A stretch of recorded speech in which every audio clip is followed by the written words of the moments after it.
Appreciate you clicking on this video. Now that Madam Web has officially been released in theaters, it is time for us to dive into full spoilers into what exactly was Sony thinking in creating this movie, packaging it up, and having the cojones to put it in theaters and with a straight face say, please pay for this.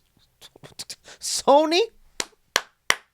Brilliant! And well, that's what I'm gonna be doing here for you guys, is I'm just gonna be going through all the madness that was Madam Web, trying to remember every cringy, terrible line of dialogue that was like, I couldn't believe it was said. Nitpicking the heck out of it, because when a movie's just bad and unenjoyable, you just start nitpicking at everything. When a movie's good, you can let go of some plot holes or things that don't make sense, because hey, the movie was still good. When something like this is thrown your way, you just tear apart every inch of it. But please let me know your opinions down below. I would honestly love to know your favorite line of dialogue from this movie. I'm not talking about a joke dialogue, you know, the 100 comments of my favorite part is when she said, it's Madam Webbin time. That line would have been better than a dozen other lines in this movie. Alright, so I'm going to try and go from the beginning and work my way down through this movie. Immediately from the opening of this film, I was like, what am I watching? We're given a scene of Cassandra Webb's mom who's in the Amazon studying spiders. That infamous line that went viral online. He was in the Amazon with my mom when she was researching spiders right before she died. Turns out that line isn't even actually in the movie. But she's there researching spiders with Ezekiel Sims, the future villain of this movie, and they're trying to find a really rare spider. And there's a legend in this forest that this spider could give you superpowers, and that there's even a cult of superpowered spider people protecting this area. And it's really hard to describe what the dialogue was without showing you clips of the actual movie, and obviously I can't do that right now. But I equate it to, you know, when you're watching a movie and sometimes they try and trick you by showing you a movie within a movie or a TV show within a TV show, and that fake movie or TV show within its universe is always painfully bad. It's purposely scripted really weirdly, kind of like the scene from Scream. When my mom left my dad, I accepted it. That's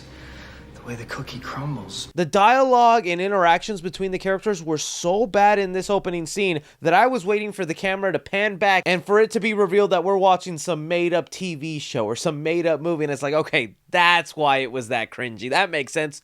It never happens. Instead, Madam Web's mom finds this rare, iconic spider and immediately gets shot. That's then where the tribe spider people come out of nowhere. And it's literally just people with Spider-Man powers. They're painted in all red and have little, like, lines of black spider webs on them. It was so surreal, and I'm like, Sony is going for it, man. They look like the people straight out of that movie Green Inferno, just with some black spider webs on them. Like, a group of super-powered spider people just exist in the Amazon. But as Madam Web's mom is about to die, these spider people take her into this cave, put her in some water, let this super-powered spider bite her as she then gives birth to Madam Web, and that's kind of her origin story. This will be the thing that gifts her her powers later on in the movie. We then fast forward to modern day, or I should say 2003 New York City, where Madam Web is now a paramedic. And look, I said this, I think Dakota Johnson was trying her best in this movie. I know a lot of people give her flack from her 50 Shades of Grey days, but I found her to be kind of like the funniest freaking part of this movie. She has such a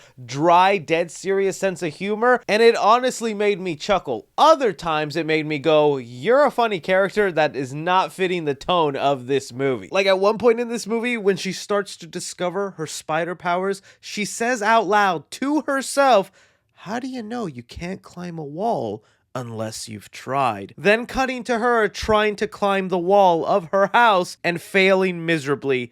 Hilarious and dumb. So she's a paramedic in New York City, and her job is to help people, save people when they're in danger. There's a scene early on where after she saves someone in her ambulance, a cute little kid comes up to her and says, hey, I drew this picture for you because you saved my family, and she acts like the kid just handed her a dead bird. And all of that is amped up times 10 when she gets wrapped up into trying to save these three spider women, where she just immediately wants to drop off the responsibility, say, the police can take care of it, your parents can take care of it. It's just so odd to have a character who's a paramedic and his job is to help people, but doesn't want to help people. But eventually, as the movie kicks in, she has a near-death experience, almost drowned, and it was because of this near-death experience that her powers get triggered. She starts then seeing visions of the future and possibilities of what could happen. One of the early on visions in this movie is where she has to save her captain, played by Mike Epps, which, again, so many, I would say, talented or professional actors in the industry that would usually have bigger roles are like nobodies in this movie. So it was so weird to see Mike Epps, someone I recognize, just have the smallest, most insignificant part in this movie of a guy whose only job is to get hit by a truck so that we can prove to the audience, oh, what Madam Web sees in the future is actually going to happen. But it's like, if that scene wasn't enough, then they go on to do another scene in her apartment where she's obviously depressed because she couldn't save her captain, and she has a vision that her microwave popcorn is ready and then that a bird is about to hit her window and die, but she's so convinced that although she can see the future, she can't change fate, so she starts verbally speaking out loud by herself in this apartment just so the dumbest member sitting in that movie theater can understand what's happening. She's like, I'm gonna open this window, but it's not gonna change the fate of this bird. Nothing's gonna... This bird lived? Oh my god.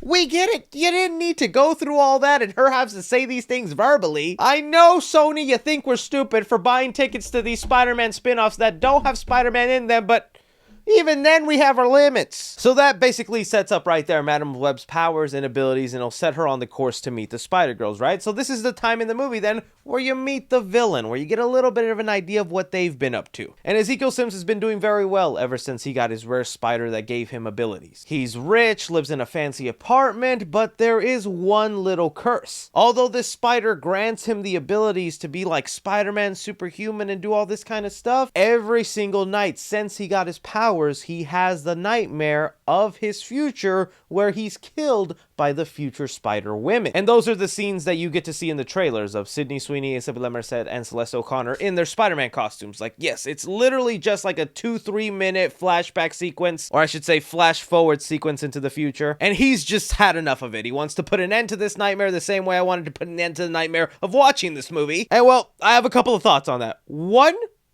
why did the Spider-Women just straight up murder him? Like, in the sequence where they're beating up Ezekiel, he's got gray hair, he's looking like an old man, they stole his spider, and it's like, I think you defeated him, but they literally like beat him up and then push him out the window, and the girls are just looking as he falls to his death. It doesn't feel very super heroic of you. I would need more context of why he deserved death that way. Two, he seduces this woman who's part of like a government agency and is tapping in to some new technology. And remember, the year is 2003. We see a blockbuster, posters for an old Beyonce album, stuff like that. But Ezekiel specifically chose and seduced this woman because he knows she has access to government cameras and is what we would later find out in the future that the government was always watching us, tapping into every feed, and that's why he got with her. That's then where the movie cuts us to this like supercomputer setup that does not feel very 2003 like you would see that exact same setup in a modern movie today, all filled with flat screens and all that. And I'm sure there was flat screens available in 2003.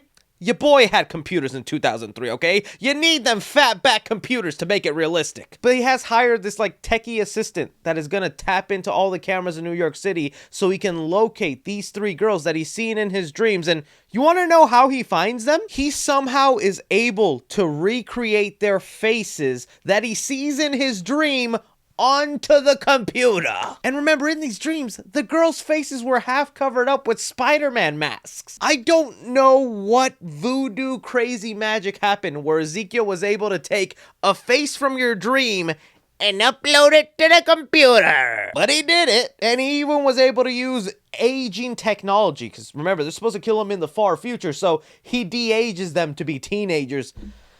The 2003 immersion is gone, buddy. And that's what I meant when I was saying, like, every scene that was happening in this movie got crazier, ridiculous, dumb, and I couldn't believe someone approved this. But okay, things then start kind of kicking in for the movie, and I thought it was gonna get much better. Like, okay, you had to do all that setup, all that nonsense. Terminator meets Spider-Man, let's do that plot now. Because we have Madam Web in the train station, and all the girls happen to be on the same train, and she gets the vision that Ezekiel's about to come and murder them. And you know, for that sequence where Ezekiel first comes after the girls, and she has her vision, and she has to convince these strangers that I'm trying to help you, I'm not trying to get you arrested, and the way she avoids the cops and does all this kind of stuff, for those like 4 minutes of the movie, I saw the silver lining. I saw the potential. I was like, not gonna be great, but right now it is enjoyable. But again, after that sequence is done and they evade Ezekiel and now Madam Web is wanted for kidnapping these girls, the dialogue and exposition kicks back in and you are just drowning in your seat going, what? Who wrote this? Although I think all the actresses in here are talented, the script did them no favors. So when they're going back and forth, showing off a bit of their personality and meeting each other, it is all horrible. There was no chemistry or reasoning for me to want to see these girls stick it together. The one like scene they had where I was like, oh, maybe they're bonding is when they eventually get to a diner and then Britney Spears' Toxic comes on and there's a group of like teenage jock boys and they decide, let's get on a table and dance for these teenage boys. You know, one of the funniest things about all that is the way time works in this movie, because there's really no structure to it. It had been like 3 hours since Ezekiel went after these girls and Madam Web was accused of kidnapping these girls, to them going into the diner waiting to see what happens. And in the diner, there is a man with a newspaper, Daily Bugle newspaper, that says, women kidnapped, this person wanted. That happened 3 hours ago and you're telling me there's already a newspaper in this New Jersey town about it? The 2003 version is gone. News cannot work that fast. I'm trying to stay consistent with going from beginning to end of this movie, but my mind is so scattered wanting to point out all the dumb things I was seeing. Like, I haven't really talked about how bad Ezekiel was. It was so wild to me throughout the movie how many times his lines were dubbed over with ADR. ADR in a movie is sometimes used when an actor probably didn't say a line correctly, or it just doesn't come off very well spoken, or sometimes they said something they want to change up. 70 to like 80% of this villain's lines you can tell were redubbed over, because what his lips are doing are not matching the words he's saying. But after that diner sequence, it gets to a point where Madam Web and the girls go to a hotel room, right? And Madam Web's just like, look, I want to ditch these girls. I don't know what's going on. So she like goes back to the diner after, you know, she crashed her taxi car in it, which that was also a hilarious part of this movie. Batman has the Batmobile, Ghost Rider has his motorcycle, and Madam Web has a taxi car. That is her main transportation throughout 80% of the movie. She steals a taxi car like at the beginning of the film, and throughout the entirety of that movie, she still uses that taxi car to go all over the place.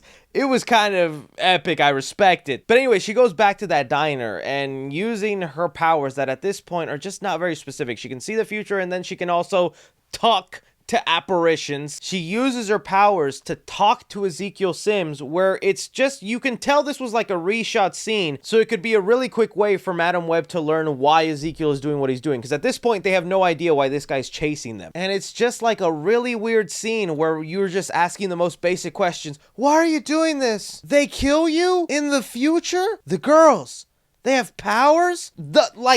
Literally those words like that said in that exact way is the diner sequence. And now Madam Web is fully caught up to who Ezekiel is and why these girls are important. So she goes back to the hotel the next morning, and after showing the girls how to do CPR, which was one of the most awkward scenes I've ever seen, because they literally halt the movie in its tracks just so the girls can like pump on a pillow, which I'm thinking some executive just did that to get Sydney Sweeney and these pretty girls doing something nasty.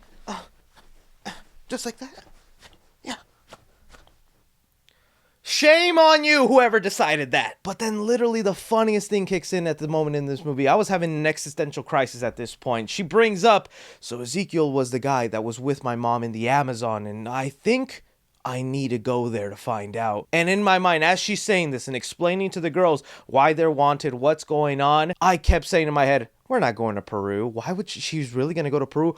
Oh my God, we're in Peru. The movie takes a 1-week gap so that Madam Web can travel to Peru to the exact spot she was born, while at the same time dumping the Spider Women with Uncle Ben, Adam Scott, while she figures out stuff in Peru. That was the most bonkers story point choice I could have ever seen. And what's even crazier is Madam Web eventually meets up with a man. And early on in the opening of this movie, this same man was trying to save Madam Web's mom, but he looked again like a guy from Green Inferno. Full tribe, barely wearing any clothes, pieces of bone and stuff like that in the ears and noses. But I guess their civilization heavily advanced within the 25 years Madam Web was born, because the guy is just in regular clothes. We went from seeing him in the opening of this movie looking like a Green Inferno man to then looking like a model in an Abercrombie ad. It had me dying in the freaking theater going, whoa, dude, your civilization advanced. Good for you. Yeah, that guy just informs her of like, we gotta harness your powers, and part of harnessing them, we're putting her back in the water, and you get this whole sequence of her seeing visions of the future and learning to connect. He tells her part of her power is that she can be in multiple places at once, which I don't remember that ever being a Madam Web power in the comics. But not before hitting her with the 1-2 sucker punch Spider-Man iconic line, when you take on the responsibility, great power will come. Butchering the with great power comes great responsibility line. It's just, the Spider-Man Easter eggs in here are terrible. Heck, jumping off that point, let's talk about Adam Scott and Emma Roberts in here, because I'm just rushing by them, but it's because they're literally insignificant and have no bearing to the plot of this movie. At one point, I can pretty much bet to you they were a big part of this movie. You don't just cast Adam Scott and freaking Emma Roberts to be background nobody people in this movie, because that's what they are right now. Dakota Johnson just mentioned in an interview that drastic changes were made to Madam Web when she signed on to the movie,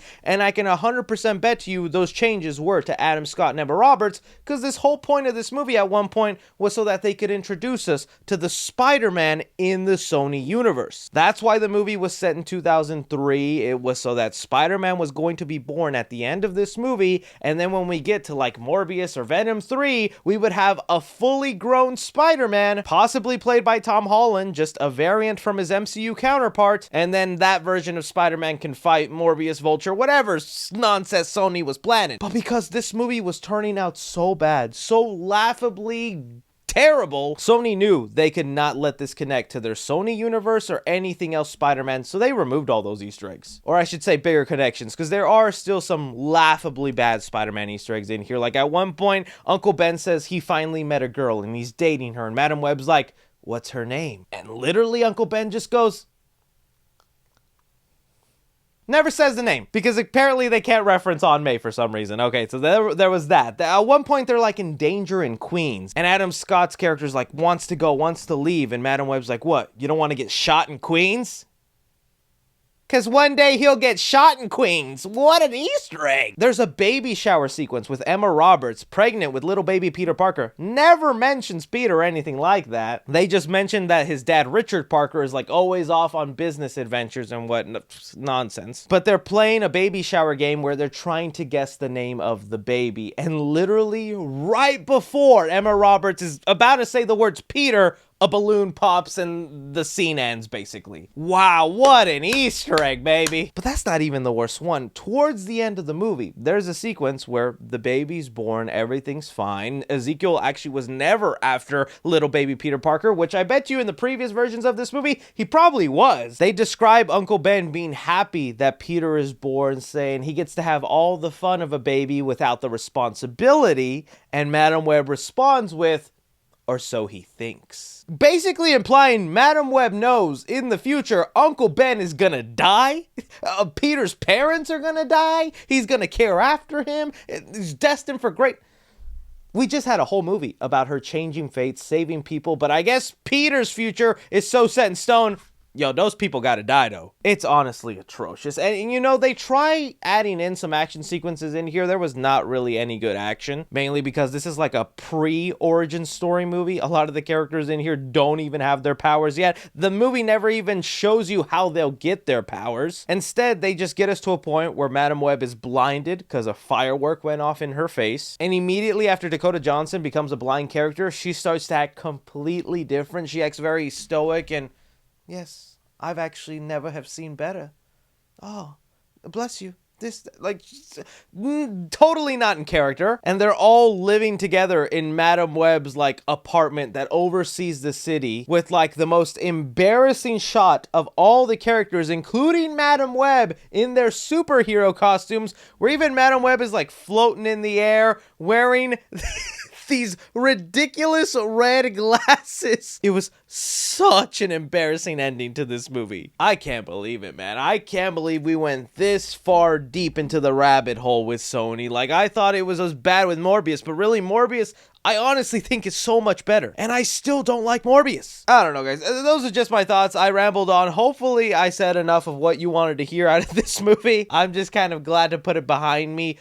Please, there is no way Kraven the Hunter can be this bad. Let me know what you guys thought about Madam Web. Like and subscribe. Follow me on Twitter at 3C Films or on TikTok at 3C Films. But as always, I'm Chris. Take care.